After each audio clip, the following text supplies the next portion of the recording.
Graph जो है वो कल पहले ही आपको बताया था। ठीक, इस ग्राफिक्स में ग्राफ जो है कल ही हम लोगों ने ड्रा किया था। आज हम लोग बेटा जो गति का तीसरा समीकरण है v स्क्वायर प्लस 2x, ठीक है, उसको हम क्या करेंगे बेटा, ऑब्टेन करेंगे। जो हलाउट का ठीक है, अकॉर्डिंग टू ग्राफ, ग्राफ का डायग्राम बना है। इस मेथड से हम जो है p स्क्वायर बराबर u स्क्वायर प्लस को क्या करेंगे बेटा, ऑब्टेन करेंगे। राइट बात।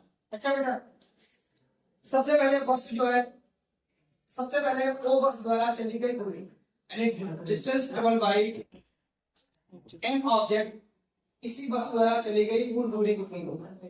तो बेटा s बराबर है बेटा एरिया ऑफ ट्रेपेजियम। ट्रेपेजियम कौन है? ट्रेपेजियम मतलब समलंब। अच्छा बेटा, ट्रेपेजियम कौन है? O A P और F। अच्छा बेटा, कैसे आप पहचानेंगे वो ट्रेपेजियम? ट्रेपेजियम में दो साइडें जो होती है वो पैरेलल होती है। ऐसी होती है बेटा। अब देखो, एक ये साइड और ये बी साइड, दोनों कैसी है बेटा? पैरेलल मींस समांतर। बताओ, इतनी बात क्लियर हुई सबको? अच्छा बेटा, तो S बराबर है area of trapezium O A P, एक बार देखो इसमें O A P और ट्रेपेजियम का एरिया क्या होता है या समलंब चतुर्भुज का क्षेत्रफल क्या होता है बेटा? 1/2 सम ऑफ पैरेलल साइड एक क्रॉस साइड, यानी समांतर भुजाओं का योग गुणा समांतर भुजाओं का योग गुणा क्या है बेटा? अच्छा बेटा, समांतर भुजाएं कौन कौन है? एक तो आपकी OA है, कौन सी है बेटा? और दूसरी कौन सी है? BD है। दूसरी कौन सी है? BD है। हमने लिख दिया बेटा OA प्लस BD। अच्छा, हाइट कितनी है?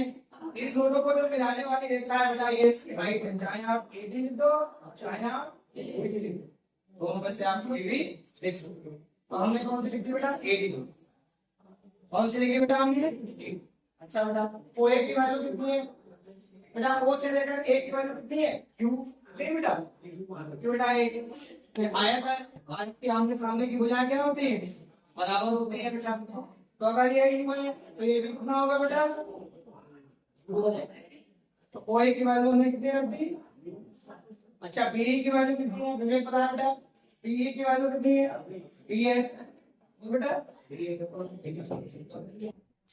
अच्छा बेटा, उसके बाद AD की वैल्यू कितनी है? अगर स्मॉल की है तो स्मॉल की, ठीक, इसकी कितनी हो गई? स्मॉल। ला यार, सबको समझ में आएगा।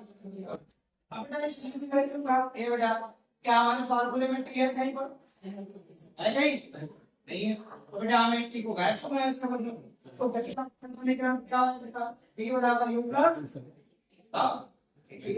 यहाँ से कोई ना जाएगा तो माइनस में, और जो एक्सेलरेशन अल्फा बना हुआ है ये मल्टीप्लाई का कहाँ जाएगा बेटा? डिवाइड। टी की वैल्यू क्या हो जाएगी? b minus c upon alpha.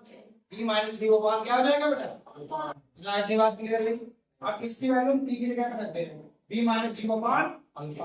अच्छा बेटा, ये नीचे क्या लिखा हुआ है? 2 लिखा हुआ है, a लिखा हुआ है, a या अल्फा 2 लिखा हुआ है और अल्फा लिखा हुआ है। अच्छा, क्रॉस मल्टीप्लाई कराएंगे 2 अल्फा की s से तो क्या हो जाएगा? 2 अल्फा s हो जाएगा, 2 अल्फा और s हो जाएगा। अच्छा, इधर एक बार प्लस जुड़ा हुआ है, एक बार घटा हुआ है, एक बार ऐड हुआ है, एक बार सब्ट्रैक्ट हुआ है। तो फार्मूला क्या होता है? a square minus b square. b square minus क्या हो जाएगा? b square. ठीक है, b square minus u square. अच्छा, माइनस का u स्क्वायर बन जाएगा तो क्या हो जाएगा? प्लस का क्या बन गया? b स्क्वायर बराबर u स्क्वायर प्लस। इस प्रकार जो है गति का तीसरा समीकरण हम लोगों को प्राप्त है। ठीक, लेकिन किस प्रकार के मोशन के लिए? लीनियर मोशन के लिए। ठीक, अगर मान लिया हमारा मोशन जो है अंडर द ग्रेविटी हो रहा हो, अंडर द ग्रेविटी हो रहा हो, अगर कोई ऑब्जेक्ट जो है वो फ्रीली फॉल हो रहा हो, गिर रहा हो, नीचे गिर रहा हो, सब वहां पे एक ही जगह पे क्या हो जाएगा बेटा? जी हो जाएगा। यानी जो लीनियर एक्सेलरेशन है वो कौन सा हो जाएगा? ग्रेविटेशनल एक्सेलरेशन हो जाएगा। कौन सा हो जाएगा बेटा? ग्रेविटेशनल एक्सेलरेशन हो जाएगा। जहां जहां ए यूज हुआ है, लीनियर एक्सेलरेशन जो यूज हुआ है, वहां पे ग्रेविटेशनल एक्सेलरेशन जी यूज होगा। क्या यूज होगा बेटा? तो b बराबर क्या होता है? u प्लस a की जगह g कर दो, b बराबर u प्लस g। दूसरा s बराबर होता था ut plus half at square, a की जगह पे g कर दो, s बराबर ut plus half gt square. एक होता था B square equal to u square plus 2s। अब क्या होगा बेटा, अंडर टू ग्रेविटी अगर मोशन हो रहा है तो B square plus u square plus 2gh, चाहे को भी एच कर दो चाहे ऐसे कर लो, ऐसे कर दो तब भी कोई दिक्कत नहीं, ठीक है। चाहे इसकी जगह पे एच कर दो और ए की जगह पर जी कर दो। लेकिन वस्तु जब कहाँ आ रही है बेटा, डाउनवर्ड यानी नीचे की हो रहा है, आ रही है बेटा नीचे। अगर वस्तु को ऊपर की ओर थ्रो किया जा रहा है, अगर वस्तु को पार्ट थ्रो किया जा रहा है, ठीक, तो वहां पे जी नहीं यूज होगा, माइनस के जी यूज होगा।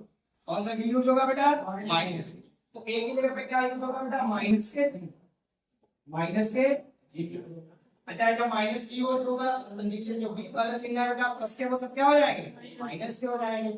b बराबर u माइनस g, s बराबर u b minus half gt square, b square बराबर u स्क्वायर माइनस। तो बेटा बात समझ में आई।